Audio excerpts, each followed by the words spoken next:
Twilight Sparkle levitated the last bolt of fabric over to the shelf where it belonged on, and took a step back to admire her work. She had arrived at Carousel Boutique almost an hour ago to meet Rarity for a promised tea time, and had discovered Ponyville's fashionista in the midst of one of the worst messes she had ever seen. The place looked like it had been hit by a hurricane, and Rarity had confirmed that such had been the case, at least figuratively speaking. The hurricane had gone by the name Kirima Crusaders, who had insisted on trying to help Rarity clean up the boutique.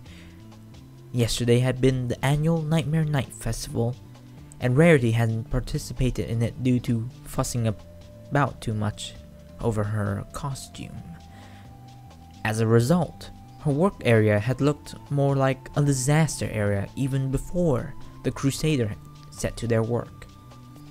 While Twilight was still not privy to the results of the girls' endeavor, she felt it was safe to assume that it had not ended well, evidenced not only by the state of the boutique, but also the nervous twitch that had plagued Rarity's right eye when she had first arrived.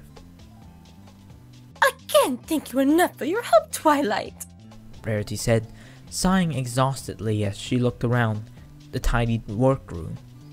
Much as I know my sister and her friends had their hearts in the right place, I would appreciate it if they would learn some respect for other ponies' property, not to mention better tidying skills. I'll have a word with Cheerilee and see if she can try to reinforce that with the girls at school sometime soon. Twilight told her after stifling a chuckle. And you're quite welcome, by the way. For all the times you helped me clean up the library, the least I could do is return the favor. Well, let's not waste much time here. A cup of tea and a dandy fully sandwich sound quite right to me. And it'll be my treat, so don't you dare think of paying today. It's the least I could do to show my gratitude for your help. Let me just put my close signs in the shop below, and we'll be on our way. As Rarity set to the task of temporarily closing up shop, Twilight looked around at Rarity's working space. Fabric, thread, and various accoutrements lined the shelves, all neatly organized thanks to their joint efforts.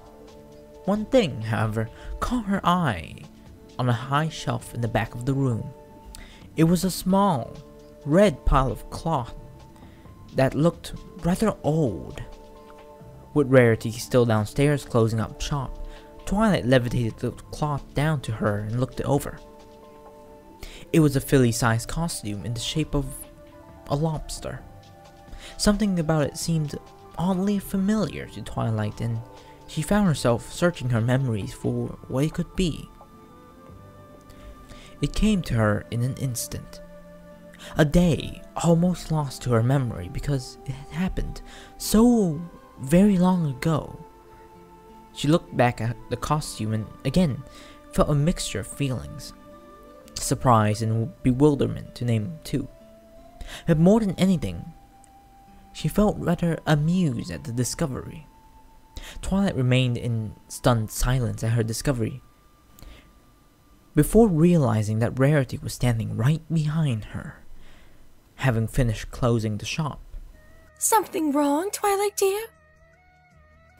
Rarity asked, concerned for her friend's silence and frozen stance. Oh no, nothing's wrong at all, Twilight said, now smirking as she turned towards her. Red Lobster. She added as she levitated the costume up between them. Rarity gasped and quickly took telekinetic control of the costume from Twilight, immediately sending it up back onto its shelf. How did that end up here? She asked in a panic. And hold on a second, how do you know about... Twilight cleared her throat and picked her voice up a bit so as to intimidate herself when she was younger. Roger that, Red Lobster. Celestia's speed be with you, she said, smiling at Rarity once again. Bookfort? Rarity said. Her voice was a whisper as the memory now also came flooding back to her mind. It's not possible! All those years ago, that was... It's a small world after all, isn't it? Twilight commented. Come on, let's reminisce over some tea and sandwiches. Rarity nodded and fell in alongside Twilight, still quite stunned at the realization that while they shared a common bond through their cutie mark with their 4 other friends, the reality was that the friendship between the 2 of them went back even further.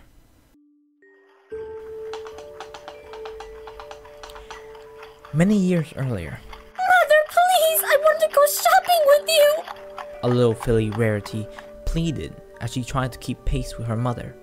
I'm sorry, dear, but Mommy needs to do a lot of shopping today, and JC Bits's isn't just one of the foremost department stores in Canterlot. Her mother told her as they approached the famous store. It's also one of the largest, and you'll get quite tired of walking around everywhere I need to go. I'm sure you'll find a way to occupy yourself at the store's daycare. But Mommy, we don't get to come to Canterlot that much! Rarity whined. I want to have fun with you! I'm truly sorry, dear. Sometime I promise we'll come. Rarity was on the verge of tears as they entered the store and went over to its daycare center. After her mother spoke a bit with the mayor who was on duty, she kissed Rarity on the head and told her that she'll be back later, as Rarity was corralled inside. Rarity stood glaring angrily down at the floor for several moments. She was bound and determined to be miserable. For her to be stuck all alone in the daycare while her mother got to go shopping was simply awful in her mind. Just as she was ready to begin pitching a massive fit, she heard a rustle come from across the room. She finally looked up and saw the most curious sight she had ever seen.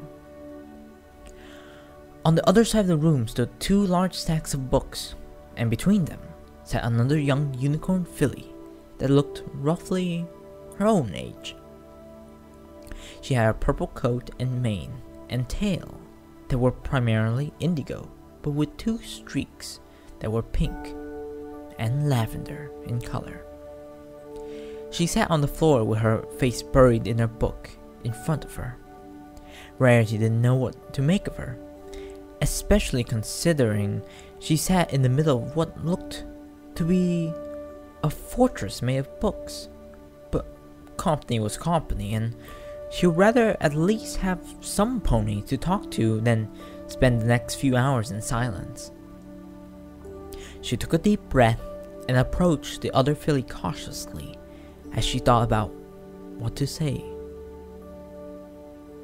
The bookish filly that Rarity was approaching, whose name was Twilight Sparkle, had lost herself in the book that sat in front of her. It was her only respite from reality for now, a reality that she was none too pleased with. She certainly didn't want to make sure they could give her father a proper birthday party that weekend, but she had desperately wanted to stay with her mother while she shopped. Her mother, however, insisted on leaving her at the store's daycare, reminding her that she got tired easily from too much walking around. This wasn't Twilight's first visit to the daycare at JC Bits, but she was fortunate this time.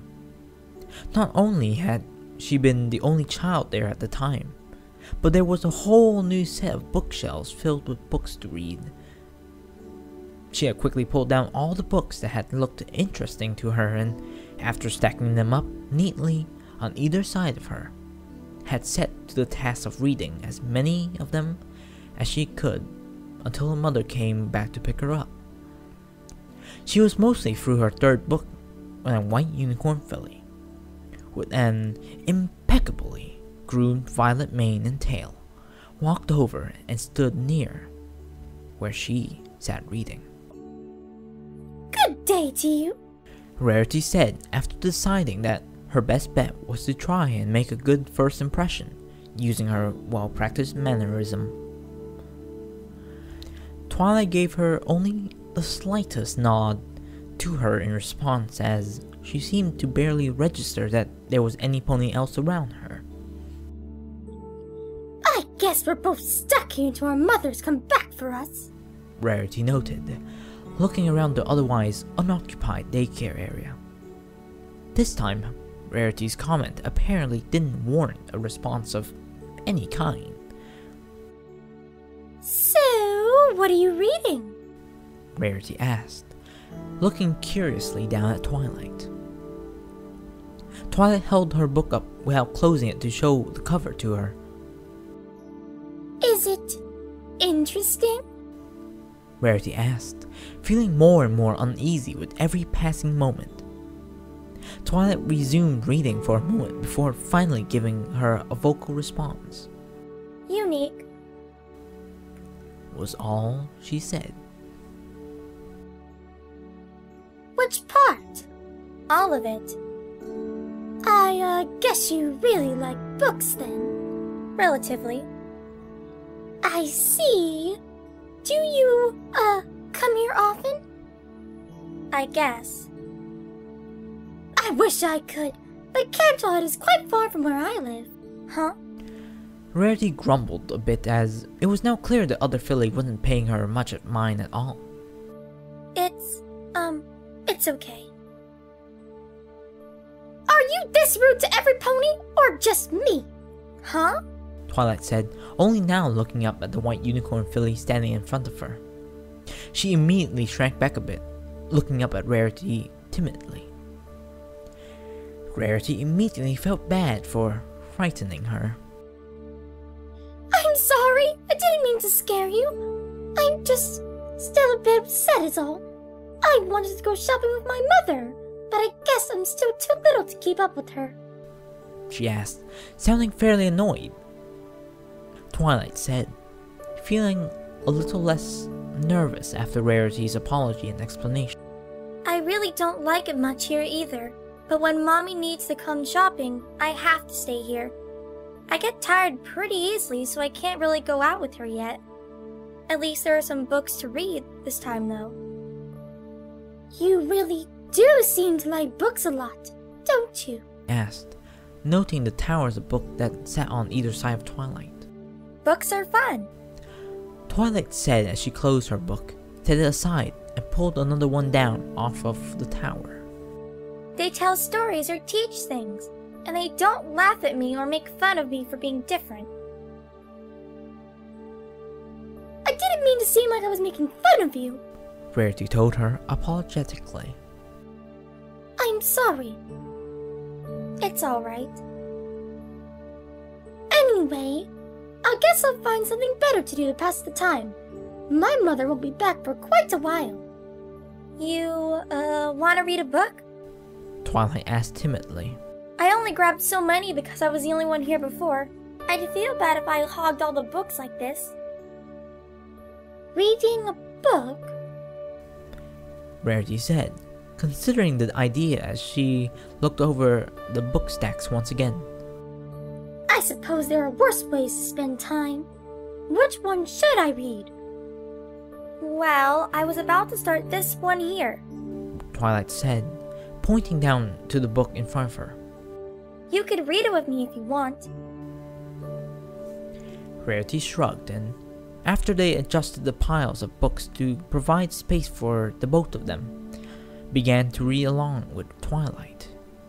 It was a science fiction story about a rebellion in space against an evil empire, complete with a climatic battle with spaceships. Both fillies found it quite fun to read and even began chattering with each other over their favorite scenes. I must say, this isn't the sort of thing I usually get to read at home. Rarity said as they finished the book sometime later. It was a very fun story, though. I know, right? Twilight said excitedly. Sometimes after I read stuff like this, it makes me want to pretend that I'm in the story and play out some of the scenes. Only, well, I don't have any pony my age to play with, really. I end up playing alone with my dolls and toys. Rarity frowned at the thought of being so alone. That sounds quite lonely, she said. Twilight shrugged at her. I'm kinda used to it. Rarity fell silent and looked around the room, noting that they were still the only two children present. She then looked at Twilight and smiled at her. Well, you could play with me. She suggested. We could pretend we're fighting in the last big battle of the story. Only if you want to, of course. Really? Twilight asked hopefully. You'd play with me? Rarity nodded to her and found herself immediately hugged by Twilight. She was unaccustomed to such display of affection, especially from a filly she had only just met, but found herself smiling all the same. It didn't take long for the two fillies to restack the books into something resembling a fortress like what the rebels in the story had for their home base. They also set up the building blocks into a shape similar to the Empire's main battleship.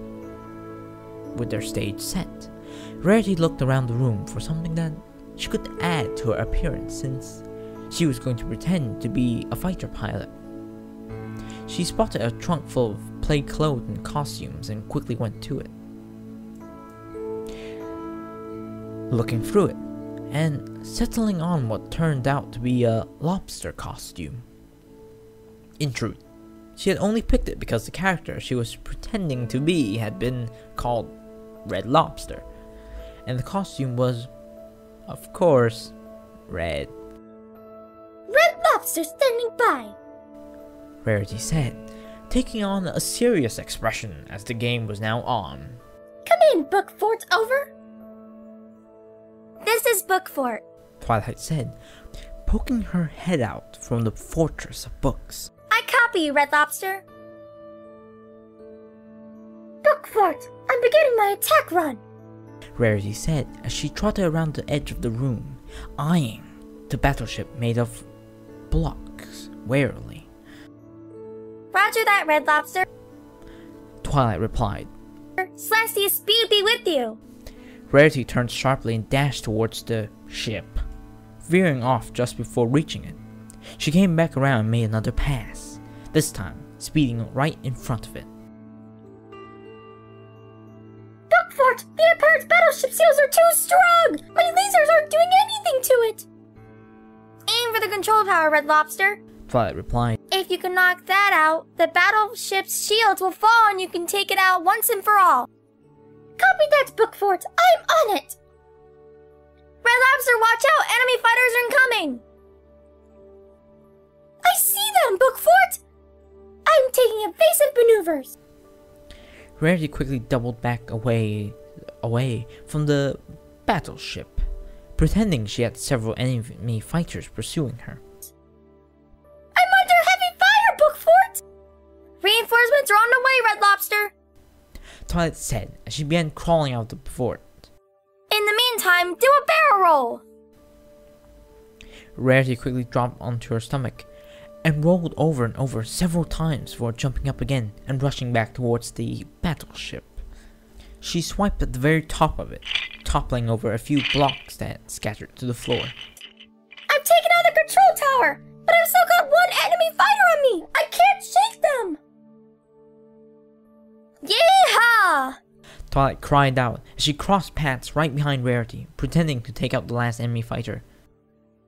You're clear, Red Lobster. Now let's blow that thing and go home. Twilight and Rarity both bore down on the battleship and pounced on it, utterly demolishing it and sending blocks bouncing all over the staircase center floor.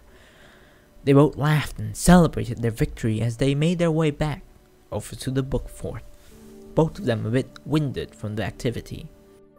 That was a lot of fun, Twilight said energetically. Let's go find another story to play out.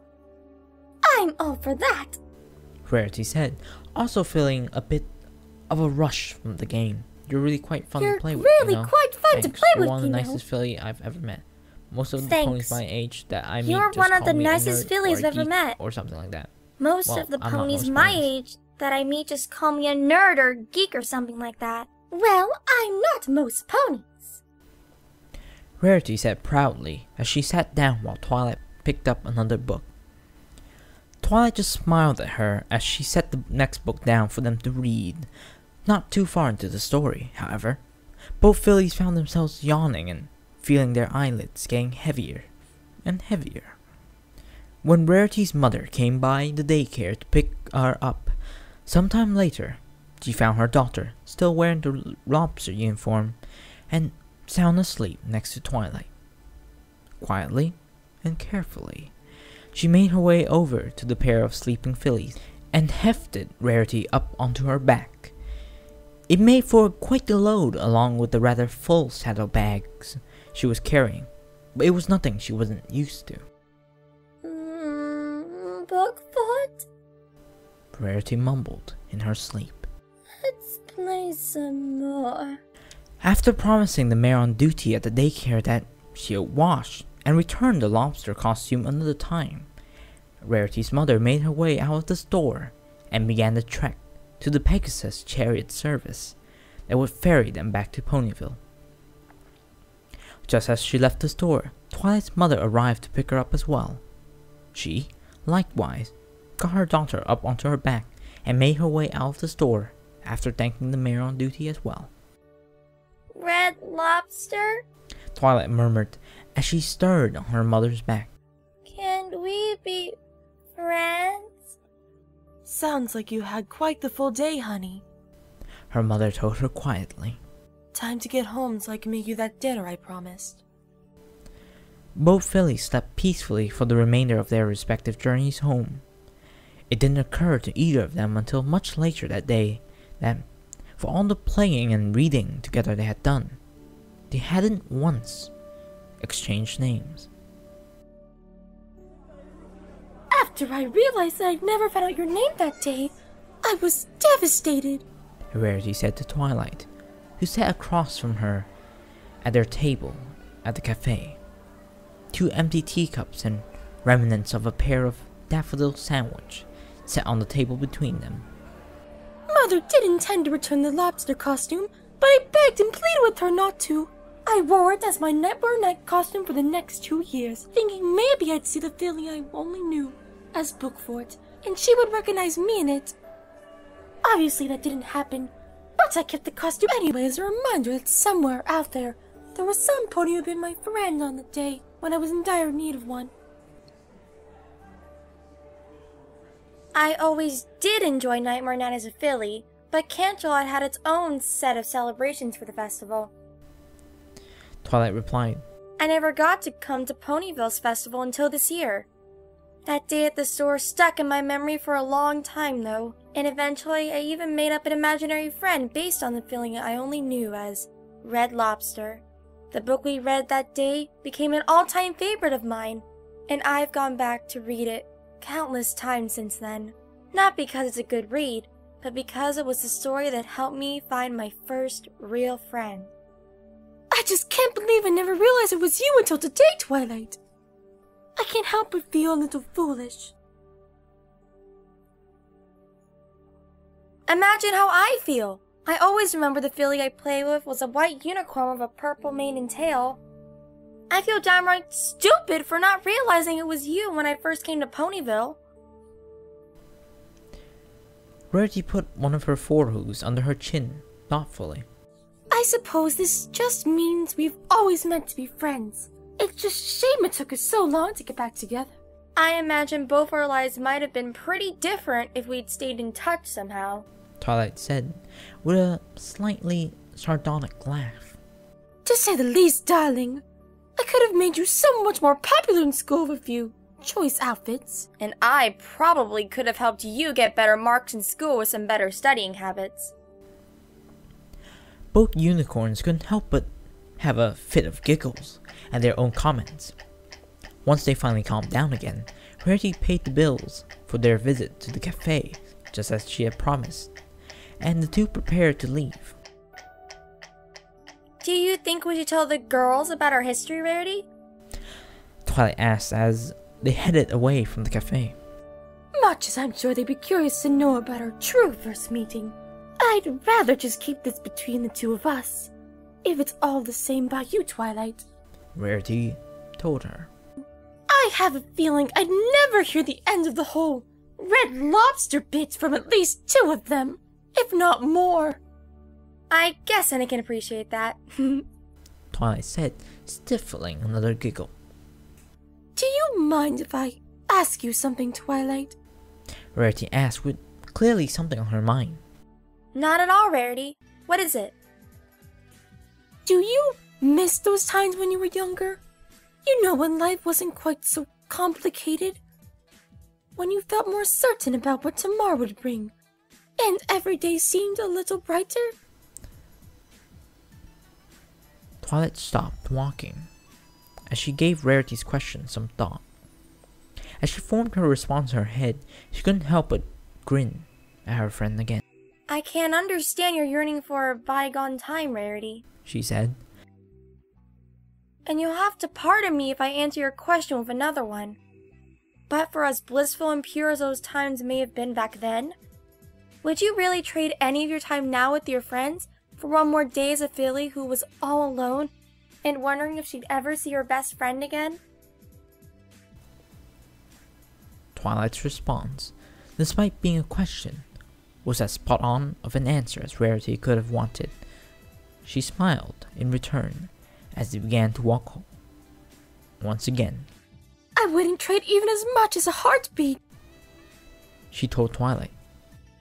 Simpler times may seem attractive when one looks back on them, but nothing beats the here and now. I couldn't agree more, Twilight replied. A thought then occurred to her related to their entire talk then. Would you mind if I wrote a letter to the princess about our talk today, Rarity? She asked. By all means, Twilight. I was thinking of doing the same thing, actually. If that's all right by you. Absolutely!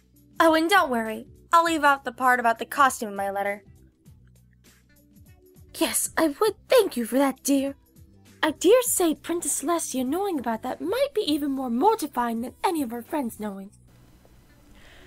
As they reached Carousel Boutique, the two friends bid each other farewell for the day, and Twilight turned to return to her library to write her letter and do some more research. Oh, Twilight, one more thing. Rarity called out after her. Twilight stopped and turned to face her again. Do you suppose I could borrow that book sometime? I think I'd like to read it again, for old time's sake. Whenever you like, Red Lobster. Twilight called back with a smile before trotting off again. Thank you, Bookfort. Rarity said with another soft laugh as she headed into her store. Thank you, old friend. The end. Thank you so much for listening, and I really suggest that you check out the voice actor who did all the voices for Rarity and Twilight, as well as their parents, down in the description. I mean, she did a fantastic job, as you might be able to tell, and I really recommend that you check out her channel and give her some support, you know? Just, it takes like 5 minutes, you know, just check her channel, look at some of her stuff. If you like it, hit subscribe, follow her, you know. Thanks. Until next time, bye.